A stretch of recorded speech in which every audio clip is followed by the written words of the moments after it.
감사합니다. 자, 안녕하십니까. 예. 연휴를 세고 나더니, 그래서 이 연휴 때 특히 조심하셔야 됩니다. 공부하는 사람들은 이 리듬이 깨지면 공부하기 어려워요. 리듬이 깨지면. 꾸준히 하셔야 돼, 꾸준히. 예, 공시법하고 세법은 한번 빠지면 굉장히 그 영향이 크다고 얘기해서 잘 들어가겠는데, 이게 이제 마음 자세를 어떻게 먹느냐 이게 제일 중요한데 1년 동안은 어떤 일이 있어도 이제 학원은 다니겠다 이렇게 생각하시고 공부하는 게 제일 좋아요. 자, 이제 너무 오래돼 가지고 여러분들 어디까지 했는지도 모르죠. 생각나요? 아, 잘하시는 분들 많이 있네. 복습도 잘하시고 숙제도 냈었는데 숙제 내서 혹시 안 오신 거 아닌가? 제가 지목에 대해서 한번 써보고 그렇죠? 3번 정도 그 명칭을 한번 써보고 내용을 읽어보라 했는데 읽어보셨어요? 한번 이렇게 들어보세요. 써본. 되셨고 여기 써보신 분 노트 아니면 잘하셨고 써보셨어요? 잘하셨고 여기 써보셨어? 처음 들어왔어? 아이고 이럴 수가. 처음 들으셨구나. 그러면 처음 들으신 분은 처음에 여기 입문 과정부터 내용 반드시 들으세요. 왜냐하면 계속 중복해서 할 수 있는 시간적 여유가 없기 때문에 기본 사항에서 설명한 것은 이제 반복할 때는 그건 좀 빼고 다른 부분 설명하고 이런 쪽으로 갑니다. 그러니까 처음 오셨으면 일단은 언제부터 하셨어요? 지난주 화요일. 근데 다른 걸 이제 복습하거나 준비할 시간은 없었다 이런 얘기군요. 알겠습니다. 자, 이제 우선 항상 뭐 중간에 왔다 해서 너무 좌절할 필요는 없고 이제 시작 단계입니다. 시작 단계. 그래서 앞에 조금 지나간 부분은 어떻게 하면 돼요? 한 바퀴 돌면 또 그 자리에 또 들어오는 거고. 우리 영어관에 갔을 때 딱 시간 맞춰 가면 처음부터 보면 좋겠지만 한 처음에 시작한 데 한 10분 지난 다음에 들어갔어. 그럼 한번 보고 다음에 앞부분 더 보면 돼요. 이런 식으로 연결되기 때문에 크게 걱정 안 하셔도 됩니다. 자, 그러면 우리 이제 공부했던 내용 오래됐지만 지적에서 우리가 토지를 등록하는 것이 지적이다. 이렇게 얘기했죠? 토지를 등록한다. 토지를 등록한 기본 단위를 뭐라 그랬어요? 필지. 토지를 등록하는 기본 단위는 필지다라고 했어. 그래서 토지를 셀 때 한 필지, 두 필지 이렇게 얘기하지 한 개, 두 개 이렇게 하면 안 됩니다. 필지다라고 얘기했습니다. 1필지. 그래서 1필지가 되려면 몇 가지 요건을 갖춰야 된다 했죠? 1필지 성립 요건. 요건 6가지 요건을 갖추라고 했어요. 그래서 그게 뭐죠? 지번 부여저이 같고 집안이 연속되고 용도인 지목이 같고 도면에 축척이 같고 그 다음에 소유자 같고 등기 여부가 같다. 이 6가지 요건을 갖췄을 때 한 필지가 된다. 그리고 여기에 대한 예외로서 뭐가 있었죠? 예외 1필지 요건 중 예외. 어떤 거? 지목인 용도가 같아야 되는데 용도가 다른데도 한 필지가 되는 토지가 있다. 이것을 우리가 양입지다 했고 양입지는 지목 동일 요건에 대한 예외다. 즉 지목이 용도가 다르지만 한 필지가 되는 토지다라고 했습니다. 그래서 쉽게 이해하기 쉽게 그냥 무시하는 토지다 이렇게 얘기해 줬어요. 요때 양입 즉 무시하는 것도 제한사유 했다 했지 무조건 무시 못한다 했습니다. 제한사유 양입지가 될 수 없는 조건 즉 무시할 수 없는 조건 3가지 했다 했지. 첫 번째 뭐라고 했어요? 종된 토지 지목이 돼. 금덩어리 무시 못한다 했잖아요. 돌덩어리는 무시했지만 지목 28가지 중에 제일 중요한 금덩어리야. 돼. 종된 토지 지목이 될 땐 양입지가 될 수 없다. 즉 한 필지 못 만든다.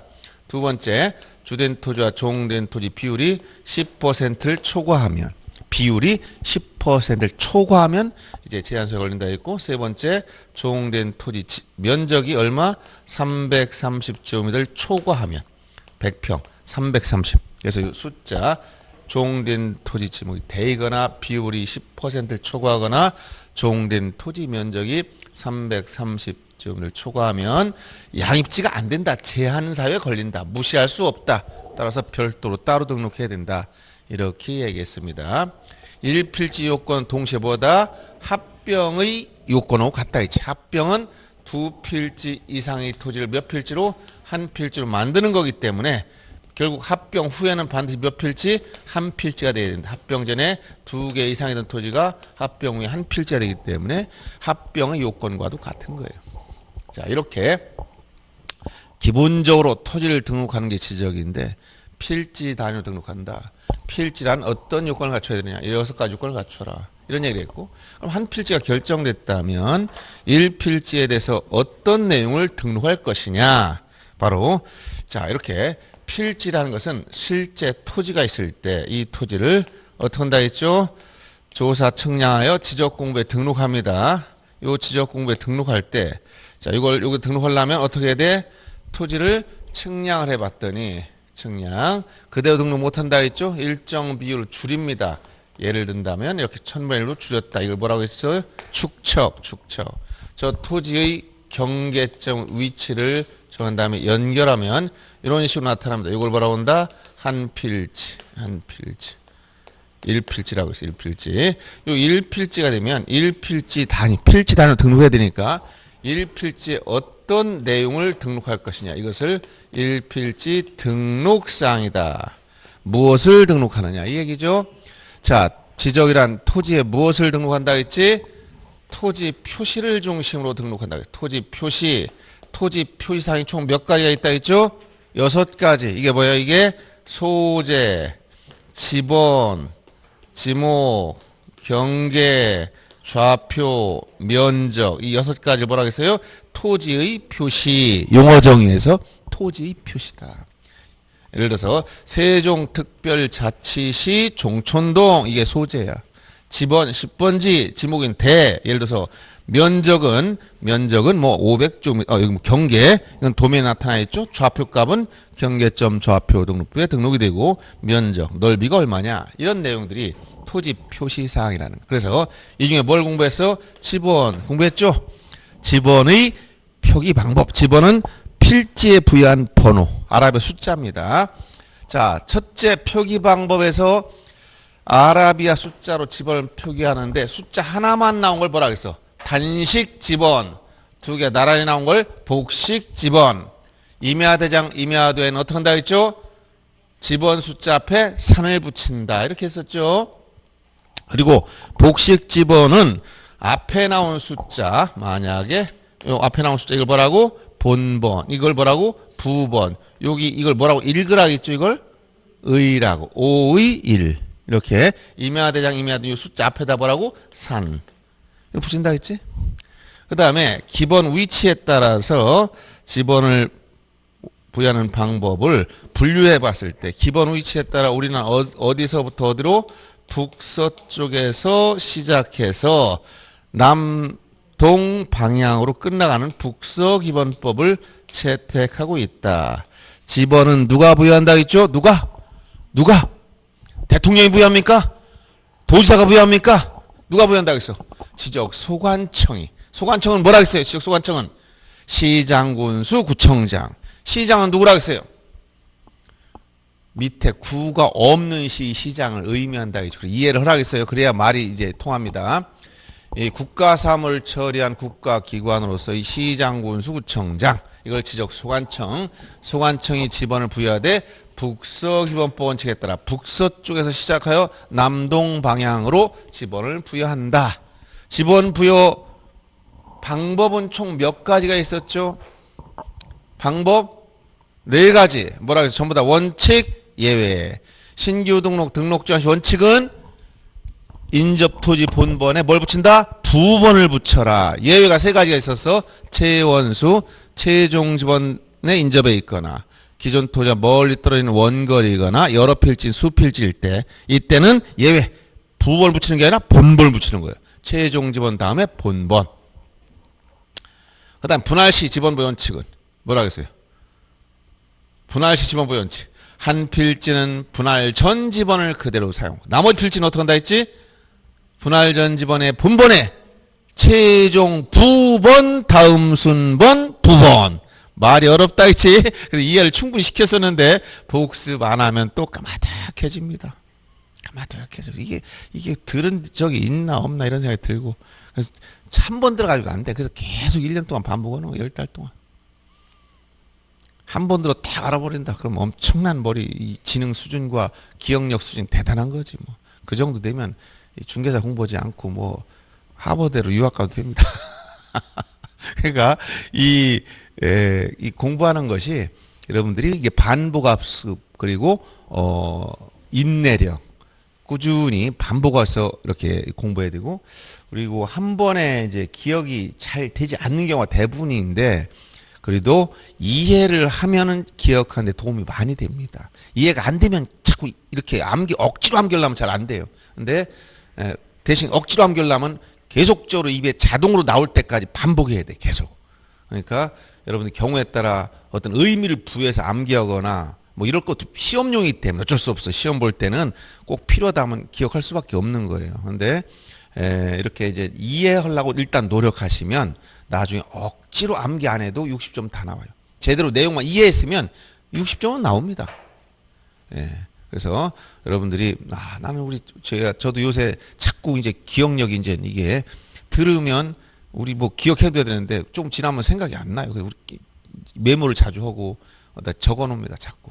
그리고 자꾸 우리 이제 이 기억력이라는 것은 시대가 조금 옛날처럼 좀 이렇게 복잡하지 않은 시대는 많은 거 그래도 기억이 잘 됐는데 요즘 하도 시대가 복잡하고 환경 오염이 되고 어수선하고 그러니까 어지러워서 기억이 잘 안 돼. 그리고 우리 인간 뇌세포나 이런 것도 자꾸 이런 공해나 이런 것 때문에 죽어. 그래가지고 더 기억세포들이 활동을 못하는 것 같아. 근데 타고난 기억력 있는 사람도 있어요. 그리고 나름대로 노력은 해야 돼. 노력은 여러분 공부를 하고 자꾸 노력을 하면 그 기억력이 좀 나아집니다. 근데 노력을 안 하면 자꾸 이게 퇴화되는 거예요. 그러니까 여러분들이 이게 공부하는 이 과정도 그냥 사람이 계속적으로 이 뇌 운동 훈련한다. 치매 예방을 한다. 이렇게 생각하면 재밌어요. 이것도. 기본적으로 본능적으로 자꾸 이렇게 퇴화를 막아야 되니까 공부하면 재미도 있고 여러 가지 건강. 요즘에 건강 중에 육체적 건강도 있지만 치매, 알츠하이머 이런 거 굉장히 중요하지 않습니까? 옛날에 없던 각종 질병들이 많이 생기죠. 근데 그건 어쩔 수 없이 이제 환경 오염이나 각종 여러 그 복잡한 사회로 발전하면서 생기는 그런 질환들이에요. 옛날 이렇게 암이 많은지 몰랐잖아요. 오늘날 알려지지 않은 질병도 엄청나게 많아요. 앞으로 더 많아진다고 그래. 예, 복잡해지니까. 또 요새 뭐 바이러스 때문에 아주 난리죠. 또 이제 별거 아닌 것 같은데 굉장히 긴장합니다. 한쪽에서 난리치니까. 자, 이렇게 해서 이제 지번 부여에서 이제 분할했다는 지번 부여 방법 설명했고, 예외도 있었죠. 예외는 주거 사무실 등 건축물 있을 때, 건축물 있는 곳에 분할 전 지번을 우선 부여해야 한다 했어요. 합병의 경우는 어떻게 한다 했지? 선순위 지번, 본번 중 선순위가 우선. 예외는 주거 사무실 등 건축물 있을 때 신청을 하면 의무, 신청이 없으면 원칙대로 가라 했어요. 지적 확정 측량 지역 지번 부여 방법, 종전 지번 중 뭐만 쓴다? 본번만 사용한다. 본번 중에서도 제외되는 경우의 수가 두 가지가 있다겠지? 경계에 걸쳐 있는 지번이거나 도시가 발사업 지역 안에 있는 지번과 밖에 있는 지번 중 본번이 일치할 때 그때는 비록 본번 일자로 쓰지 않는다. 그러다 보니까 부여할 지번 수가 부족하다. 그래서 예외 부족한 지번 어떻게 보충하느냐? 단지식 블록식으로 하거나 최종 지번 다음부터 본번을 순차 부여할 수 있다. 이렇게 했어요. 이게 바로 뭐예요? 이게 지번 부여 네 가지 방법을 얘기했죠. 다 원칙 예외. 이걸 이제 앞으로 여러분들이 한 번 들어서는 정리 안 되니까 한번 원리 알았어. 계속 이제 시간이 지나야 돼. 시간이. 어떤 분들 한번 딱 들으면 그때 금방 이해 잘하는 사람이 있어. 기억도 잘하고. 근데 이제 일반인들은 한 번 들으면 얼떨떨해가지고 이게 뭐 와닿질 않아. 나무를 심으면 뿌리를 안 내린단 말이야 이게. 그러니까 들으면 이게 내게 안 되는 거야. 어떻게 냐 시간이 지나야 돼. 나무를 심어놓고 물도 주고 갖고 하다 보면 서서히 지가 뿌리가 내려가. 그래서 어떤 분은 단박에 학교 오는 사람이 있어. 몇 달 만에 금방. 그런 사람들 단점 뭐냐면 들으면 기억은 하는데 이제 뭐가 되냐면 나중에 활용 능력이 없어. 그리고 일정 시간 지나면 또 잘 몰라. 빠져나가요. 그래서 금방 시험용으로 머릿속에 딱 담아놓았다 시험 끝나면 딱 잊어버리는 성격도 있는데 또 이렇게 천천히 기억하게 되면 오래가 각인이 천천히 되기 때문에 그리고 나중에 이제 합격하고 이제 이럴 때 다 조금씩 도움이 됩니다. 너무 금방 합격한 사람들은 그 내용들이 합격을 위한 공부를 했기 때문에 기억이 없어요. 근데 이제 좀 이 시간을 가지고 공부하신 분들은 그게 좀 남아 있어서 다른 걸 공부할 때 다 그게 도움이 됩니다.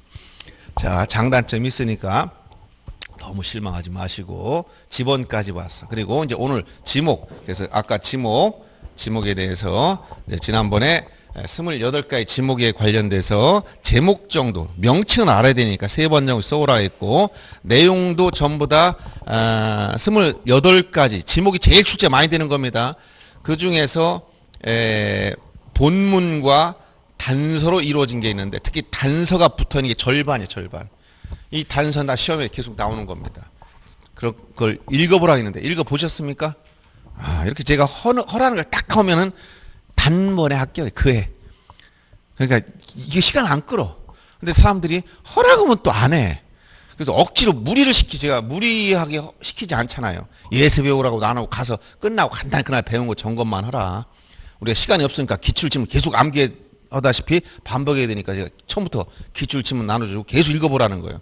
오늘 또 보면은 같은 게 계속 나와요. 왜 그러냐면 나온 게 계속 나오니까 또 올해 거 실어오는 거 보세요. 왜? 이거 바로 직진 나왔는데 왜 또 나왔으면 또 나와 그냥 계속. 같은 게 계속 반복이 된단 말이에요. 그래서 여러분들 이제 그걸 실제 활용할 수 있을 정도 가려면 한번 기억해서는 안 되고 이게 계속 반복해 가지고 자동으로 나올 정도가 돼야 시험장에 가서 답을 체크해요. 시험장에 긴가민가 하고 거기서 연구하겠다 그럼 떨어졌어. 이미 시험장에서 이제 고민하겠다 그럼 이게 안 되는 거예요. 이미 고민은 공부할 때 다 끝나고 시험장에서 그냥 딱딱 답만 체크하고 나와야 맞는 거였지. 거기서 딱 답이 떨어져야 되는데 거기서 이게 헷갈리기 시작한다. 그러면 이게 시간이 지연되고 그다음에 확률적으로 떨어진단 말이에요. 그러니까 그런 연습을 학원에서 평상시에 열심히 꾸준히 해놔야 되는 거예요. 자, 그래서 여러분 교재 오늘 나갈 부분입니다. 246페이지를 피시고 오늘 나눠준 보충자료 2-2라고 쓴 그 내용을 보세요. 제가 원래 강의 노트나 요약집에 좀 실어놓은 내용들 좀 정리해서 여러분들이 한눈에 보기 편하게 나눠준 거예요. 책에도 있지만 책에 있는 것들은 이렇게 한눈에 보기가 어려워. 그냥 조문 내용 또는 경우에 따라 책이 오타가 나오고 일부 잘못된 것도 있고 조금씩 들어가는 게 있어요. 그런 것들은 보면서 확인해야 되는데 그래서 그거를 정리해 준 거니까 우선 자, 지목은 중요하다고 했습니다. 시험 많이 나와. 이게 뭐예요? 지목. 토지, 눈이 아니고 뭐라고 했어요? 이게? 토지를 분류한 목록이라고 했지? 목록. 어디에 따라? 지목은 무엇을 지목이라고 한다 해서 토지를 주된 용도를 가지고 구분해 놨다. 28개로 구분해 놨습니다. 이게 현재 주된 용도에 따라 분류한 토지 목록인데 그래서 지목을 분류한 기준이 뭘 가지고 나왔다? 여기 용도. 이게 중요한 거예요. 토양의 성분이나 집 표면의 형태가 나눈 게 아니라 어떤 거? 토지 용도.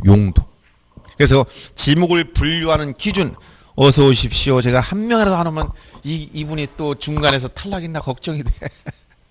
여러분들 연휴 끝나고 다시 공부하려면 굉장히 어렵죠. 왜냐하면 여러분들 이게 이제 공부라는 게 꾸준히 해야 그냥 그게 어려운지 모르는데 일도 할 때는 꾸준히 해야지 중간에 또 쉬었다 하려면 잘 안 돼. 하기가 싫어져. 공부는 거꾸로 좀 공부하다 멈추면 거꾸로 후퇴해버렸어. 그래서 그 비유를 그런 말 하잖아. 물을 거슬러 올라간 것 같다고. 가만히 좀 쉬면 뒤로 밀려나 있어요. 벌써 앞으로 나가려면 힘들어지는 거야. 그러니까 여러분들 공부는 쉬지 말고 꾸준히 하시는 게 제일 중요해. 놀아도 슬렁슬렁 하더라 꾸준히 빠지지 말고. 그냥 시간만 때우고 듣고 와서 가서 다른 일 하더라도 꾸준히 빠지지 않고 하는 게 제일 중요한 거예요. 하루라도 빠지거나 그럼 다음에 가기 싫어져. 또 내용이 연결이 잘 안 돼. 그러니까 그러면 한 번 안 되면 어떻게 돼? 다음번 또 가기 싫어져. 그럼 자꾸 2번 빠져. 2번 빠지면 더 빠지고 싶어. 그러다 자꾸 이게 중간에 단락이 생겨. 끊어져. 그러다 보면 자꾸 점수도 안 나오고 자기가 재미가 없어지는 거예요. 그래서 갑자기 재미를 붙이려고 그러고 없어도 그냥 꾸준히 오전에 집에 있어야 뭐냐. 와가 잠만 자거나 TV나 보거나 또 뭐 쓸데없이 시간 내가 혼자 하고 나면 많이 할 것 같죠? 안 돼. 금방 시간 지나가 버려. 그러니까 제가 뭐라고 말씀했어요. 여러분 집에서 10시간 공부해도 선생님이 딱 3시간 강해 주는 거 못 따라온다 했잖아요. 그러니까 여기 숙달된 조교들 탁 정리해 주는 걸 듣고 나서 그 틀대로 공부하는 게 제일 좋은 방법이에요. 그렇지 않고 집에서 뭐 해봤자 못 따라옵니다, 여러분들. 자, 책은 오늘 246페이지 보고 있어요. 교재 246페이지 피시고 246페이지 지목.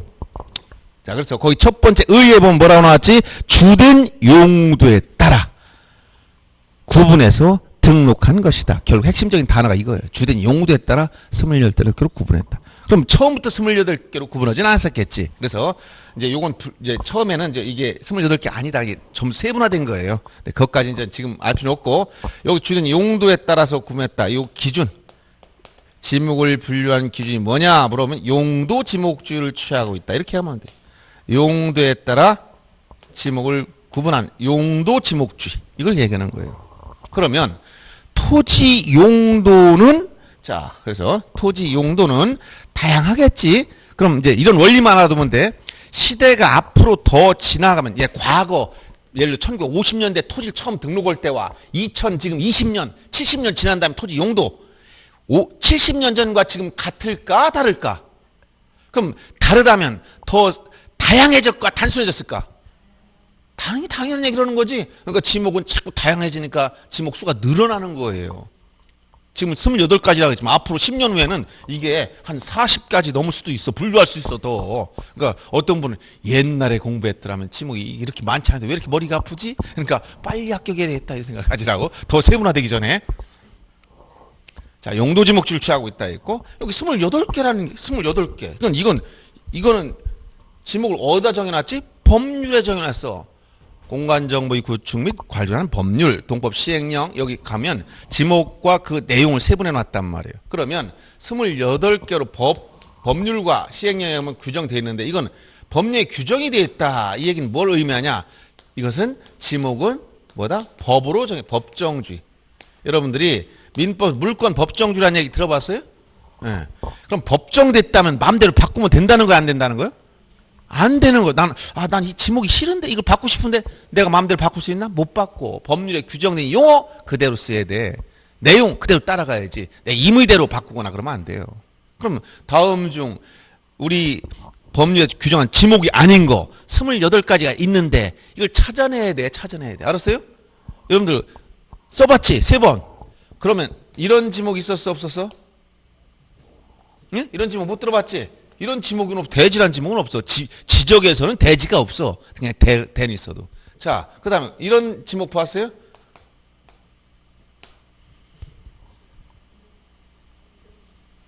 공장용지? 공원은 있지만 공원 용지는 없어. 그럼 이걸 마음대로 붙였다 됐다 하는 거야, 안 하는 거야? 안 되는 거야. 알았어요? 이거 과거 감정평가 시험에 지적에 관한 문제 5문제 들어가는데, 냈더니 답이 없다 했는데 사람 정답은 이거였는데 공원용지란 지목은 없습니다. 공원밖에 없어요. 알았어요? 그러면 주유소란 지목 있었어? 에? 주유소 용지 있지 주유소란 지목 없어. 그러면 주차장 지목 있었어, 없었어?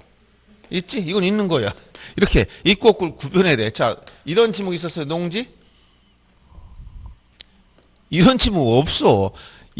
시험 문제를 보면 출제인이 막 지목을 만들기도 하고 없는 거에 조금 변형시키기도 하고 이런 곤란할 정도가 되기 때문에 3번 써보라는 거야.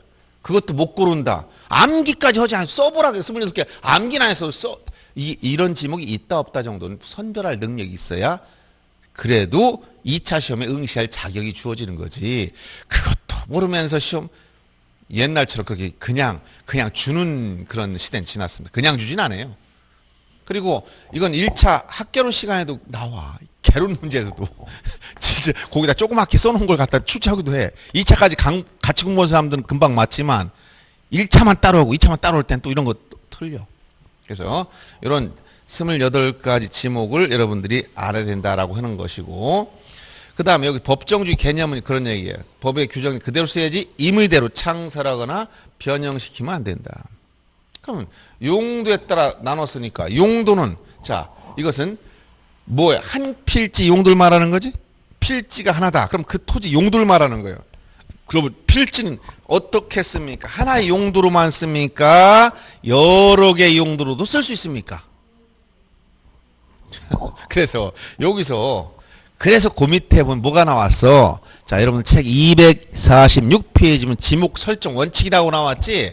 그래서 이러한 지목 설정의 원칙에 대해서 학설과 법에 규정된 내용을 알아야 되는데, 첫째, 지목을 부여할 땐, 자, 한 필지마다, 1필지마다 지목은 하나씩.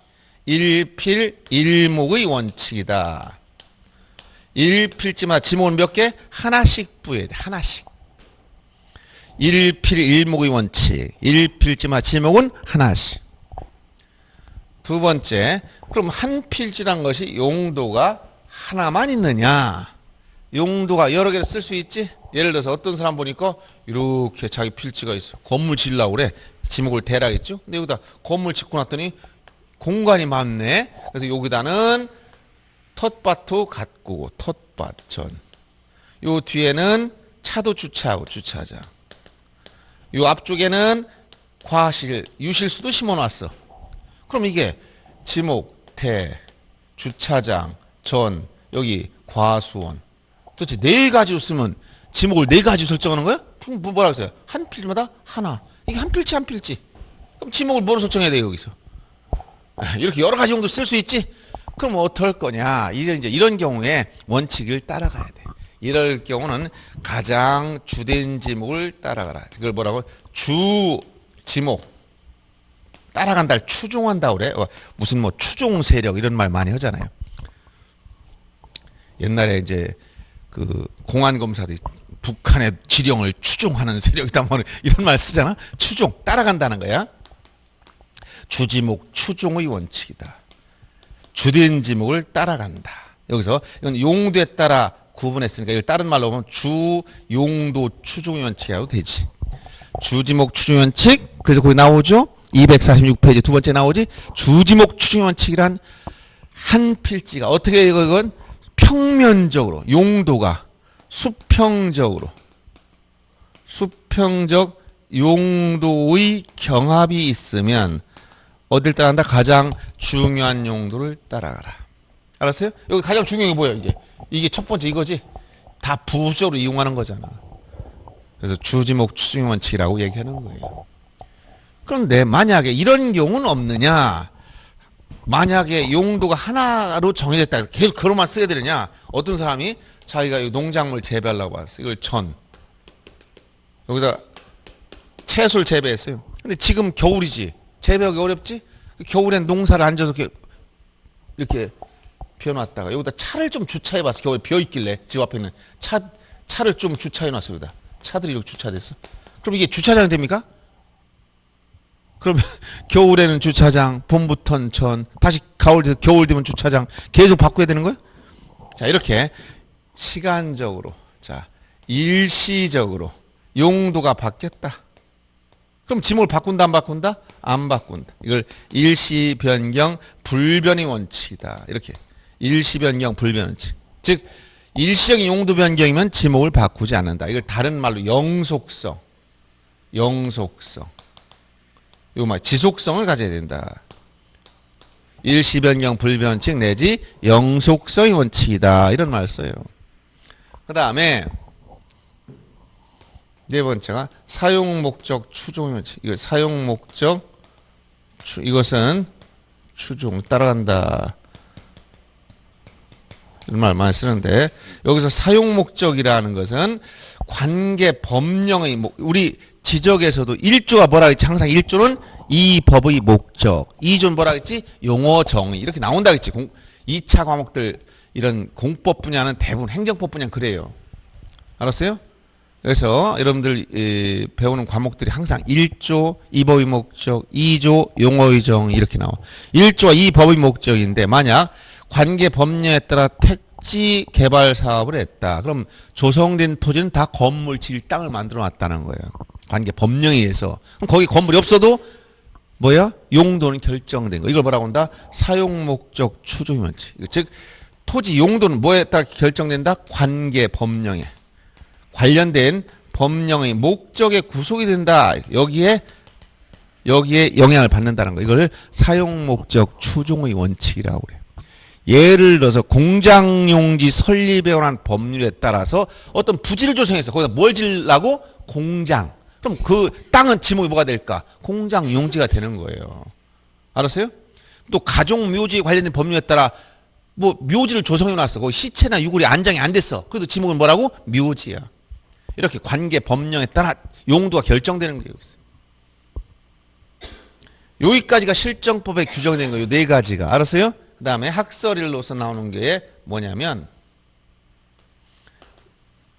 용도 경중의 원칙이나 용도 경중의 원칙 또는 등록 선우, 이게 이렇게 등록 선우. 이건 학설입니다. 다섯 번째 쓴 거는 이건 학설. 자, 용도 경중의 원칙이라는 것은 뭐냐면 수직적 용도, 상호관계, 수직적 용도 경합이 생기면 그때도 중한 용도를 따라간다는 것이고, 등록 선의 원칙은 시간적 용도 경합이 생기면 먼저 등록된 것이 우선이다. 이런 내용을 의미하는 거예요, 이게. 그래서 이건 학설이기 때문에 굳이 15회 때 한번 언급하고 다 출전 안 되더라도 일반 실정법에 나와 있는 지목 설정 원칙은 일필목의 원칙, 주지목, 주용도 추정 원칙, 그다음에 일시변경 불변의 원칙, 이걸 다른 말로 뭐라고? 영속성, 그다음에 사용 목적 추정 원칙, 요 정도 나눠두고 용도 경중이나 등록 선의 원칙은 학설에 불과하다. 이렇게 정리해 준 겁니다. 아셨죠? 이걸 뭐라고 한다고? 지목 설정의 원칙. 그래서 여기 그대로 동그라미 친 거면 뭐라고 했어요? 일주일만 사용하자. 일주일만 사용한다. 언제? 시험 직전에 일주일만 사용하면 된다. 시험 끝나고는 잊어도 괜찮아. 뭐라고 하니까. 자, 이렇게 해서 지목 설정 원칙을 기억했습니다. 그 다음에 우선 마지막에 나온 하나 먼저 보고 세 번째 표기 방법. 표기 방법 뒤에 언급되어 있을 거예요. 그래서 여러분 항상 책에서는 어디 쪽에 있냐면 뒤쪽에 가면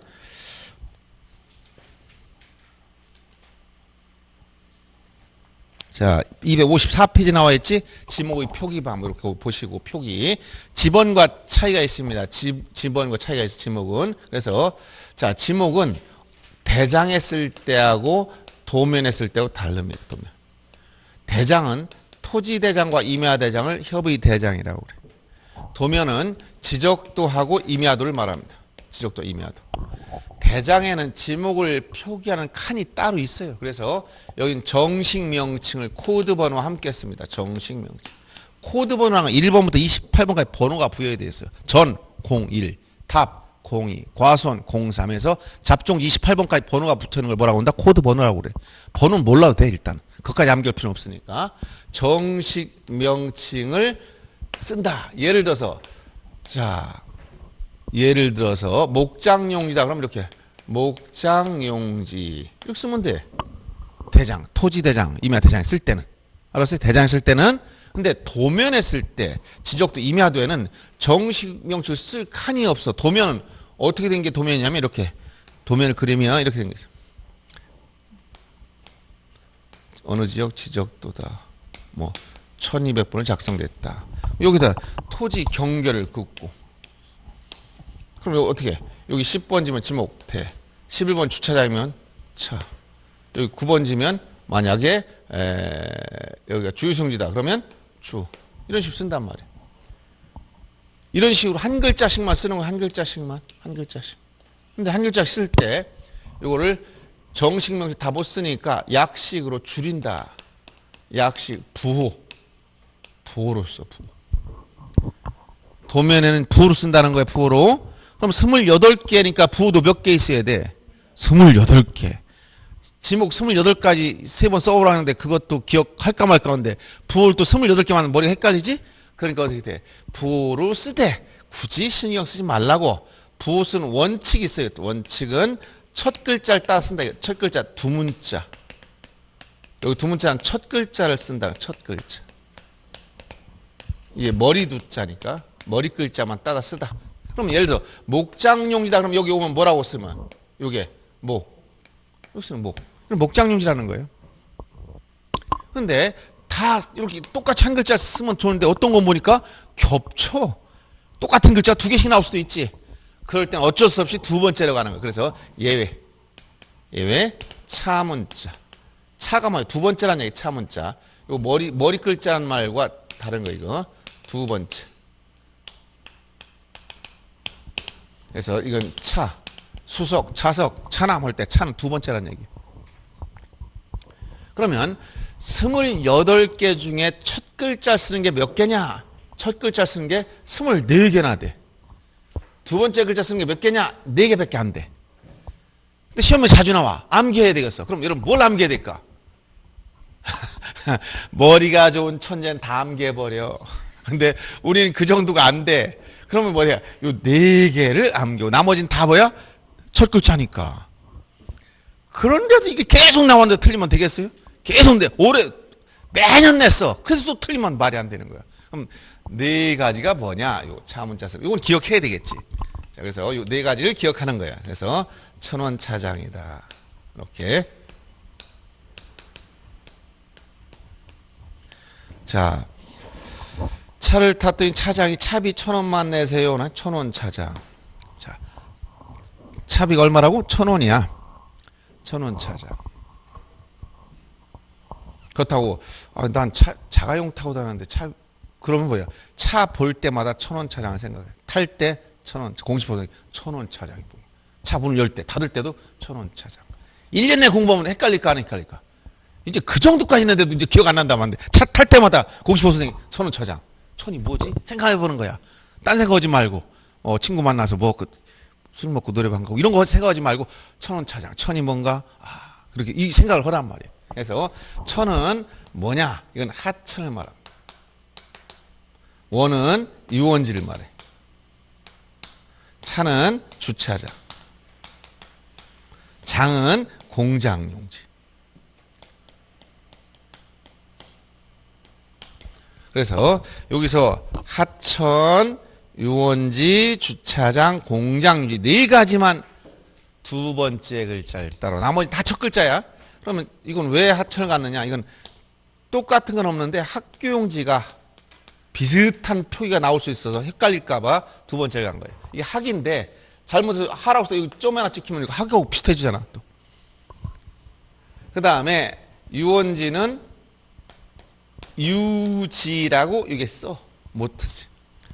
주차장은 왜 차냐? 주유소용지가 주를 쓰기 때문에. 공장용지는 왜 두 번째냐? 공원이 공을 쓰기 때문에. 알았어요? 자, 차문자 1,000원 차장. 1,000이 뭐라고? 하천. 원이 뭐라고? 유원지. 그 다음에 차가 뭐야? 주차장. 장이 뭐야? 공장용지.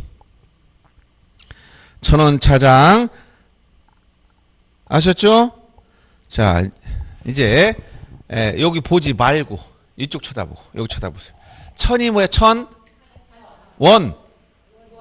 차. 장. 그렇게 기억하면 돼. 1,000원 차장. 그래서 1,000원 차장 하면 생각해봐요. 그냥 멍하니 있지 말고 차 타면 1,000원 차장이 뭐였더라? 1,000. 하천, 원, 유원지, 차, 주차장, 장, 공장용지. 그럼 어떤 그 도면을 봤더니 도면 읽으려고 봤어. 그럼 어떤 도면에 나중에 합격하고 나서 자, 어떤 사람이 도면을 보여주고 이게 지목이 뭔가요? 물어봤어. 지목이 뭔가요? 그럼 여기 9번지 공이야. 뭐야? 공이 뭐야? 10번은 뭐야? 공장용지라니. 여기 일단 공원이라니까. 공장용 장이라니까. 그럼 좋아. 여기 그럼 여기 장을 알았어요. 장이 이렇게 막 3개나 있네? 이 뭐야 했더니. 에? 장이 3개나 있어. 그럼 뭐야 이게? 공장용지라. 여긴 모텔입니다. 이러면 안 돼. 이거 장이 왜 이렇게 많아? 이런 식으로 나오면 안 돼요. 자, 그래서 이제 이런 지목을 도면에 쓸 때 한 글자씩 쓰기 때문에 그게 뭔지를 알아야 돼요. 이제 그래서 이 첫 글자를 따다 쓰는 게 24가지가 되고, 그 다음에 두 번째 글자를 따다 쓰는 게 4가지인데, 요 4가지 예외적인 거, 1,000원 차장 꼭 기억해. 차문자 쓰는 거, 요거 두 번째 글자 따는 거 꼭 기억해야 됩니다. 자, 그러면 예를 들어서 책 272페이지 작년 올해 우리 바로 직전에 시험 본 거 작년에 30회 13번쯤 이렇게 나왔어. 그러면 이제 여러분들이 이런 문제 나왔을 때, 뭐, 앞에 이제 쭉 보고, 요게 아니고, 또 있는데, 여기, 270페이지 9번 문제 보세요. 자, 9번에 보니까 지목을 지적도에 등록하는 때 표기하는 부호로서 옳은 걸 찾아봐라. 그럼 여기 천원 차장 있어 없어 한번 보세요. 어디 있어? 공장률 장이 들어가 있지? 그러니까 틀렸다고 할 수 있지? 그 다음에 유원진 뭐라고 했어 아까? 여기서 원이라고 했잖아. 원. 두 번째라고 했지? 요 두 가지는 차문자고 나머지 다 첫 글자를 떼야지. 그러니까 광천지는 뭐야? 광이지. 제방은 뭐야? 제지. 돌은 뭐야? 도. 그러니까 딱 보고 천원 차장 옆에다 써놓고 이걸 몰라. 갑자기 천원 차장은 알았는데 천이 뭐더라? 이러면 안 되는 거야 또. 갑자기 엉뚱한데 얘기하면 안 된다고 이게. 알았어요? 천원 차장 네 가지 정확히 알고 요거 빼놓고는 전부 다 뭐라고요? 첫 글자. 첫 글자. 어려운가요? 어렵지 않아요. 여러분 신경만 조금 쓰면 돼. 이 정도도 신경 안 쓰고 중개사 자격증을 따겠다. 욕심이 과다한 거야. 욕심. 사람 욕심을 부리면 항상 문제 생겨. 최소한 요 정도도 안 하고 중개사 자격증, 전문 자격증을 가지겠다는 것은 욕심 많이 부리는 거예요. 최소한 요 정도 하셔야 된다는 거예요. 자, 그래서 표기 방법까지 봤어. 그 다음 네 번째. 지목에 관련돼서는 총 28가지가 있다 했죠. 근데 이건 다 법으로 규정돼 있어요. 그래서 구체적 지목을 보면 지목을 조문 구조가 어떻게 되냐면 본문이 있고 조문에 본문이 있고 단서가 붙어 있는 게 있어요. 본문과 단서. 즉 본문에는 기술을 딱 해놓고 나서 단서 다만 단 이런 경우는 제외한다. 이런 게 붙어 있는 게 있단 말이에요. 이게 거의 절반이에요. 절반. 28개 중 13개 4개가 단서가 붙어 있단 말이에요. 그러면 이 단서가 붙어 있는 거기다 시험에 다 출제했단 말이에요. 또 본문 중에서도 뭐가 중요한 거냐? 핵심적인 단어 어떤 것이 출제되는지 이 단어를 기억해야 될 게 있어요. 핵심 키워드를. 알았어요?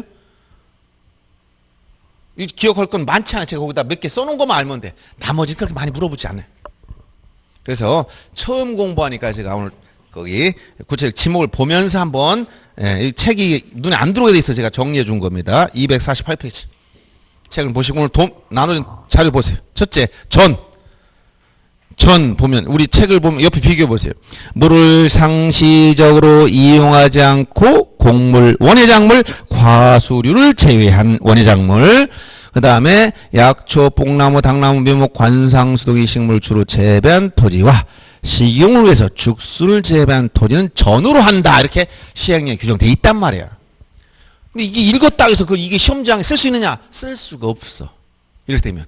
이 핵심적인 것들 다 물어봤을 때 여러분들이 골라내야 되는데 조금씩 바꿔버려. 조금씩 바꿔. 예를 들어서 거기 곡물, 원예작물 혹은 과수류 포함? 이렇게 한다거나 그중에 일부를 잘라낸 거거나 일부만 뜯어다 묻힌다든가. 예를 들어서 다 곡물부터 언급하지 않고 묘목 관상수를 재배한 토지는 뭐냐를 물어봐. 그럼 갑자기 묘목 관상수 처음 듣는 말 같아. 앞에서 곡물부터는 많이 들어봤는데 중간에 갖다 들어가면 요 단어가 갑자기 생소해지는 거예요. 그럼 시험장에 헷갈리는 거야. 아니 지목을 몇 번 읽었는데 왜 답을 모르지?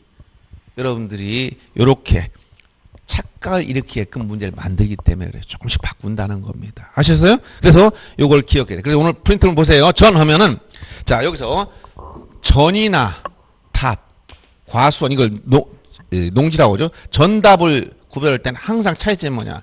물을 상시적으로 이용하지 않느냐. 답은 물을 상시 이용하느냐. 여기 답 자체가 물을 이용한다는 거예요. 여기 전 위에 물이 항상 있잖아. 물을 상시 직접 이용하는 거죠. 그래서 일정한 작물 재배하는데 여기 작물을 기억해 줘야 된다는 거예요. 그래서 여기다 전 하면 거기 곡물, 원예작물, 여기 과수는 뺀다는 거예요.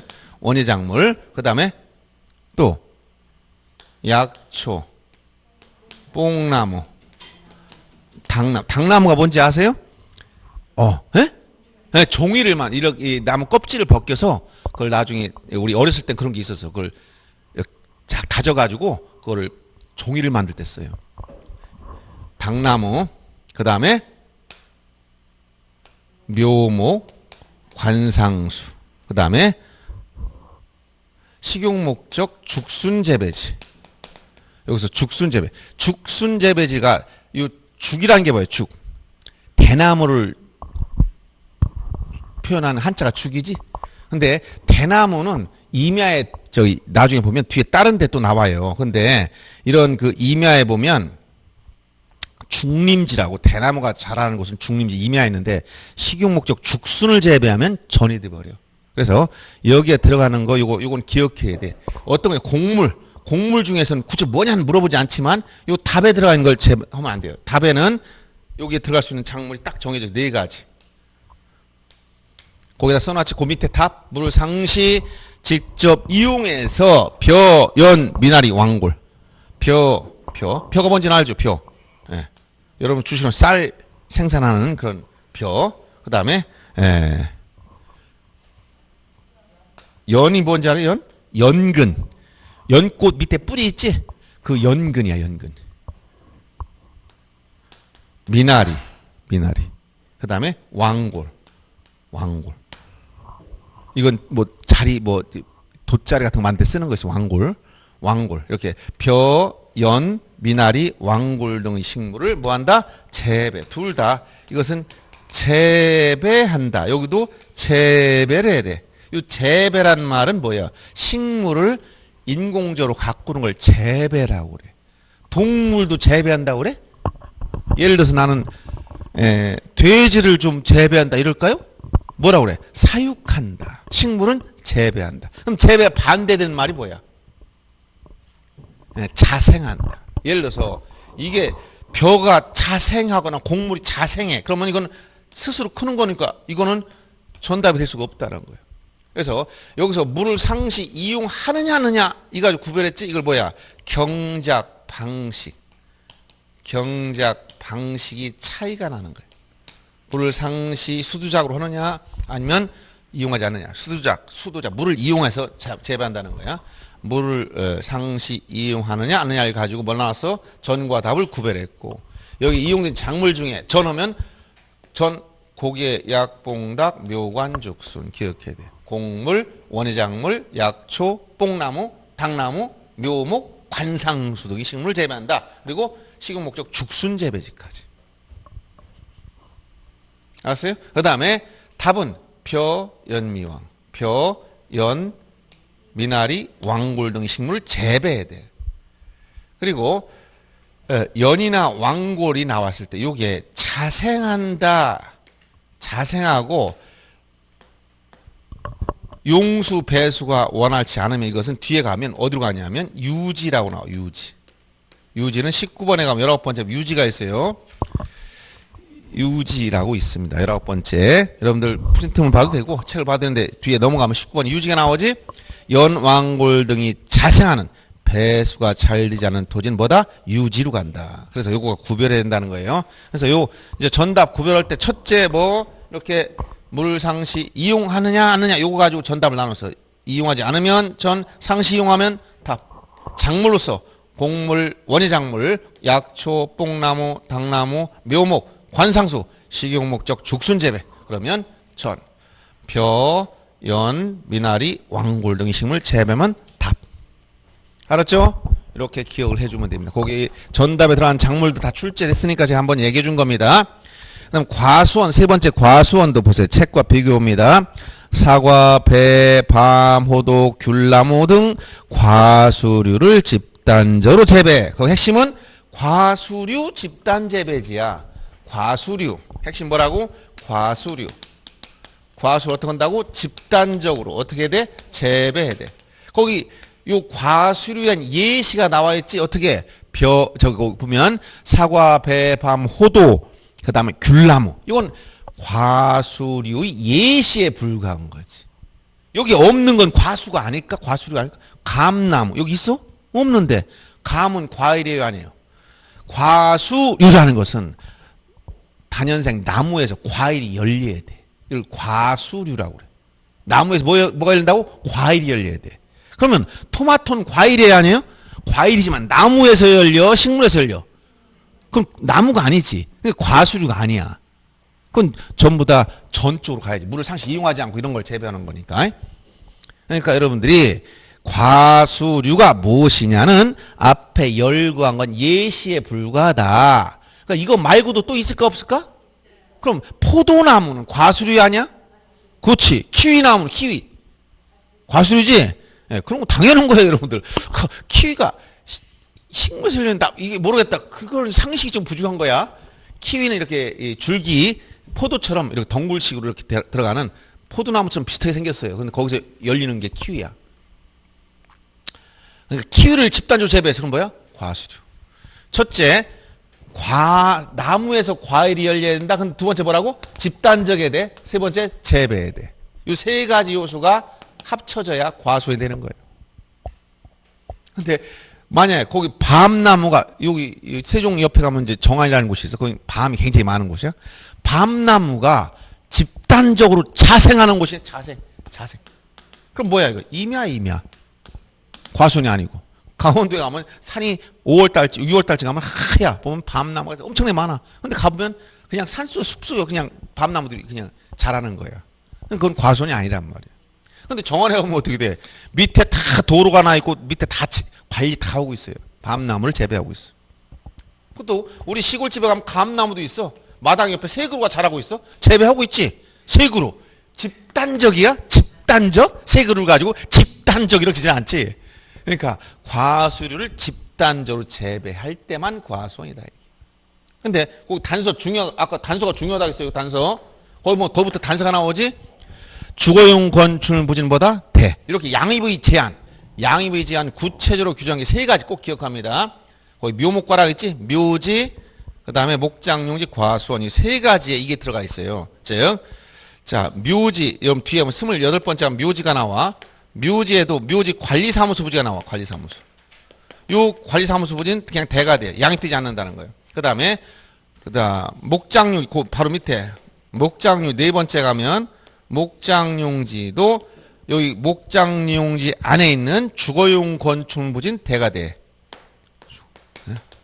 주거용 건축물 부지는 뭐가 된다? 대가 되고 바로 지금 여기 과수원에도 과수원 안에 있는 주거용 건축물 부지는 뭐야? 대가 된다. 이거 양입의 제한을 구체적으로 규정한 거라고 했어. 양입.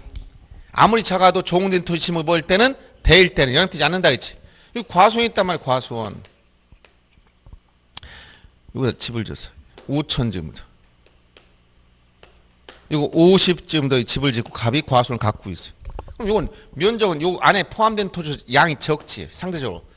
그러니까 이거는 종된 토지로서 무시하려고 봤더니 주거용. 뭐야 주거용. 금덩어리 한 말 금덩어리. 무시할 수 없다 했지? 그래서 이건 양입의 제한. 이런 식으로 양입의 제한을 실정법에 규정한 것이 이 세 가지가 있다는 거예요. 즉, 뭐 과수원뿐만 아니라 목장용지와 묘지에도 있다는 거예요. 이 세 가지만 이렇게 되는 거예요. 만약에 이게 과수원이 아니도 어디에? 목장용지라는 건 뭐야? 가축을 재배해야 되는, 가축을 사육해야 돼. 여기 목장용지, 여기 이제 가축 중에 뭐 소, 돼지, 닭, 다 가금류, 다 가축에 들어갑니다. 돼지를 만약에 500마리를 키우고 있어. 근데 500마리 지들이 그냥 클까 아니면은 관리를 해야 되겠지. 관리하면 사람이 살아야 될 거 아닙니까? 여기 관리하는 조그마한 여기 짓고 있어. 요거는 여긴 돼지가 살까 사람이 살까? 사람이 주거를 하면서 관리해야 될 거 아닙니까? 그러면 얘를 그냥 목장용지라고 하면 여기 사는 사람은 굉장히 기분이 나쁘지. 돼지 목장에 있는 사람 너도 돼지냐? 이러면 안 되니까 사람 살고 있으니까 이건 대. 또 어떤 게 있다는 거? 묘지에 갔더니 요새는 묘지도 공원묘지 같은 데 가면 전부 다 관리사무소가 있어 없어? 묘지 관리사무소. 묘지는 시체나 유골이 안장된 토지야. 요즘에 묘지는 옛날처럼 막 그렇게 좀 약간 분위기가 이상하지 않고 공원처럼 조성해놨어. 요즘 장례문화 많이 바뀌어서 수목장 뭐 별별 장례가 많잖아요. 화장해가지고 그냥 유골 안치하는 거, 봉안당 시설하는 거 많은데 일단 이렇게 공원을 여기 세종시도 오다 보면 은하수 공원이라고 있어요. 거기는 처음에 공원인 줄 알고 옛날에 대전 다닐 때 피곤하면 가다 좀 쉬어간다고 들어가서 좀 한 바퀴 돌고 나서 공원 조성이 잘 돼서 이게 좀 이렇게 발을 들 때마다 보니까 밑에 누구는 이름 쓰였어. 그게 뭐야 이게? 난 이게 전부 다 공원이라서 참 들라고 봤더니 전부 다 묘지야. 그 잔디로 잘 이렇게 해놓고 그냥 거기다 이렇게 이름만 새겨놓은 거예요. 그걸 뭐야? 묘지 공원이야. 그러면 자, 여기 묘지야. 시체나 유골이 안장돼 있다. 쭉 이렇게 묘지들이 쭉 이렇게 분묘가 쭉 있어.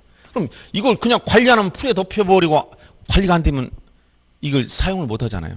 그래서 여러분들이 이제 공법 시간에 배우고 있지만 이런 묘지 같은 거 전부 다 기간이 있고 몇 년 동안 쓰고 또 갱신하고 이런 규정이 다 있단 말이에요. 그럼 여기 뭐가 있어요? 관리사무소. 묘지 뭐가 있다는 거? 관리사무소. 여기는 시체 관리할까 사람이 관리해야 될까? 사람이 관리해야지. 이거 그냥 묘지 하면 여기 있는 사람들은 우리 유령이냐 뭐 이러면서 안 될 거 아닙니까? 그래서 세 가지 묘목과 묘지, 목장용지, 과수원, 양의부의 제한이 실정법상 나타나는 유일한 세 가지가 요 세 가지밖에 없어. 요것만 대가 되고 나머지 전부 다 주된 짐에 편입돼 버려. 양입된단 말이야. 예를 들어 무슨 얘기냐? 이 세 가지 빼놓고 이게 뭐냐 봤더니 교회야. 교회. 교회는 뭘까? 교회는 교회다. 그럼 이 지목이 뭘까? 종교용지. 종교용지면 여기 뭐 교회를 크게 세워놨어. 그럼 여기에 보면 목사님 사는 사택 하나 만들어져 있는 경우도 많지? 그럼 이거 뭐야? 주거용 건축물이네? 그러면 종교용지 안에 주거용이 들어가 있어. 이건 될까? 아니, 종교 양입돼 버려 다. 알았어요? 그 다음에 이게 학교야. 학교. 학교 안에 가보니까 여기 기숙사가 있네. 기숙사. 기숙사 주거용이지. 그럼 이건 될까? 아니야. 이거 전부 다 학교용지. 여기 공장 안에 가보니까 공장 안에 보니까 사원들용 기숙사를 만들어 놨어. 그럼 뭐야 이거? 대가 아니고 공장용지. 알았어요? 그러니까 양입의 제한이 구체적으로 나타나는 세 가지 꼭 기억하라는 거예요. 그게 뭐예요? 묘지, 목장용지, 과수원. 이 세 가지만 대가 되고 나머지는 전부 다 뭐가 된다? 주된 지목에 따라 여기 주지목 추종, 주지목 추종 원칙에 따라 그냥 주된 지목을 따라가는 거예요. 아셨죠? 이제 일단 설명 이렇게 하면 시간이 많이 걸리니까 일단 요까지만 해야 돼. 쉴 시간이 벌써. 너무 길어지면 딱 우리 뇌가 지금 안 돌기 시작하고 있습니다. 조금 쉬었다 하겠습니다.